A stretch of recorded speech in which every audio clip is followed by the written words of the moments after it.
I always like to go to, you know, right before you eat, asking yourself, am I really hungry? Why am I eating this? Do I need this? Is it nourishing my body, but not feeding unwanted pathogens? Unfortunately, getting healthy is not a one size fits all kind of program, but that's why I wanted to come on here today and talk about your gut health, because it's really your key to you living your healthiest, best life. And when we feel our best, we perform our best, we are our best. We're not just healthier, we're happier. I've lived in the world of the sick when I had Lyme disease, and it was really, really hard because I couldn't be my best. It's really easy to be cranky and grouchy and all of those things when you're not feeling your very best. And so I know from the other side of health what it's like to not feel your very best, and you're just not able to be your best. It's just not possible. And so that's why it's really, really important to me to share and to spread the word using my podcast as one of the platforms and putting that out there. And so, I see that with, especially, the older people or even people my age in their 40s with the belly fat. And, that's really, really important. You want your loved ones and those around you to live their longest, healthiest life. And so that is something that they definitely needs to be tended to for sure. Your weight loss, you're balancing your hormones out, glowing skin, feeling your best. That's all going to be an indicator of your gut health. So the healthier your gut is, the easier it is to lose weight, to heal yourself, to, have the complexion that you're after, get to your goal weight, balance your hormones. All of those things are possible with healthy gut. So when your skin is not looking your best, if you're suffering from adrenal dysfunction, if your hormones are imbalanced, you're waking up tired all the time, maybe you're suffering from brain fog, maybe you're having some major not so fun digestive issues, right? Like bloating or gas, burps, constipation, diarrhea. Those are all an indicator of poor gut health, and typically also poor food choices accommodate that. So I always like to go to right before you eat, asking yourself, am I really hungry? Why am I eating this? Do I need this? Is it nourishing my body, but not feeding unwanted pathogens? Am I really hungry? That's a really big one, because oftentimes we just eat out of habit. We eat out of boredom. And, this can lead to some eating disorders, which I'll cover on into the next episode.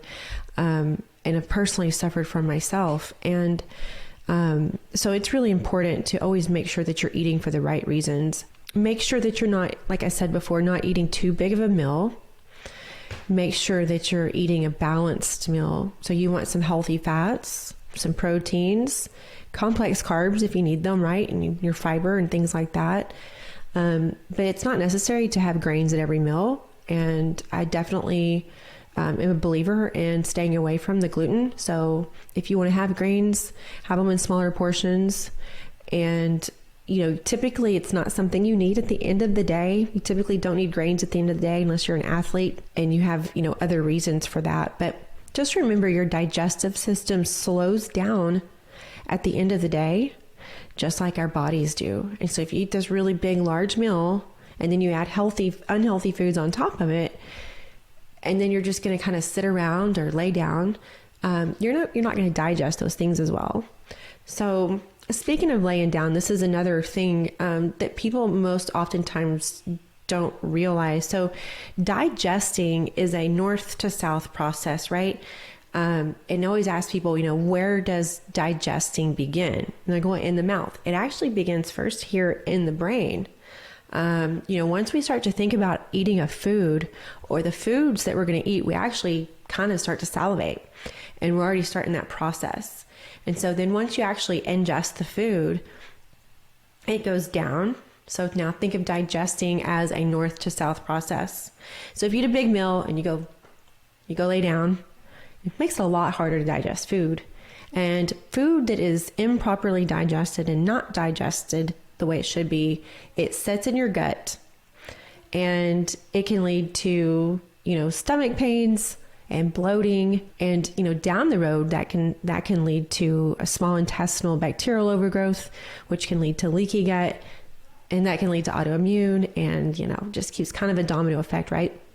The other tip that I like to give, super important to know, is to not overly drink water and beverages during a meal. Honestly, you should drink your beverages 30 to 45 minutes before your meal, and then wait about another 30, preferably 45 minutes after to drink. And most people drink a large glass of milk or water or whatever it is you're having, tea, during a meal. And so here's what happens is that when you're doing that, you're diluting your stomach acid, and you do not, once again, properly digest your food because your stomach acid is diluted. It's not as acidic, and it can't digest and it break down those foods the way that it should. So most people do not know that, and they're really surprised by that one, but that is actually super important. And, definitely, I'm not saying to not keep some water next to you when you're eating, because obviously if something doesn't go down right, you can take a sip of water, but drinking a lot of fluids during a meal is honestly a no-no. That also, once again, when you're not properly digesting your foods, can lead to the bloating and other not so fun digestive issues that we don't want. So another thing I also like to recommend are eating cultured foods. Those are foods with live cultures, live microorganisms, kind of like a probiotic. And you can find those things these days. There's much more availability in these things, like Whole Foods and stuff like that. You always find them in the cold section. You're not going to find these in just the regular aisles, because cultured foods have to be cold so the cultures stay alive. So you can find cultured fermented sauerkraut and pickles and okra and carrots, obviously your yogurts and things like that. But when you're going for a yogurt, it's really important to not get the ones with the fruit added, because that typically has a lot of added sugar. I actually like to preferably go for a Greek yogurt, or one that's made out of sheep milk, something like that, because I honestly don't digest dairy very well. And if you do, then, go for a regular yogurt. But like I said, stay away from the added sugars and the added fruits and things like that. Kefir is another really good one that I like. And I really love the Coconut Cult yogurt, which you can buy online at thecoconutcult.com. It's made out of coconut milk, and it's super, super healthy, and it has a very large amount of cultures in it. So it's really, really good for your gut. Another really good supplement to add in for your gut health is collagen. And collagen, a lot of people have heard about collagen now, and there's a lot of really good ones out there. I use the Primal Kitchen one, and I like the vanilla collagen fuel. I like to add it to my coffee or to a shake. And collagen normally packs about 10 grams of protein in one scoop. So it's really good for protein as well. And collagen is absolutely amazing for helping to heal your gut and the gut lining, right? So, when you have leaky gut, your gut lining is kind of more spread apart like this with your fingers. And then when it's healed, it should look like this. And so your collagen is really important for your skin health, gut health, your hair, your nails, your cognitive functioning.